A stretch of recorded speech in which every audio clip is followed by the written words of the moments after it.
You ask Tiger to calculate. This deals with linear inequalities with one unknown. The final result is y smaller than 5. Let's solve it step by step. Group all constants on the right side of the inequality. Subtract 11 from both sides.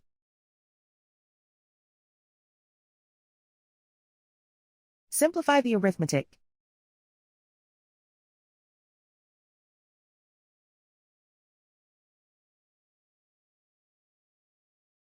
Isolate the y.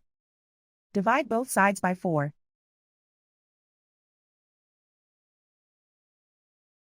Simplify the fraction.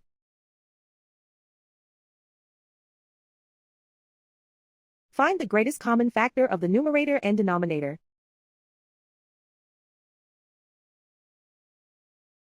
Factor out and cancel the greatest common factor.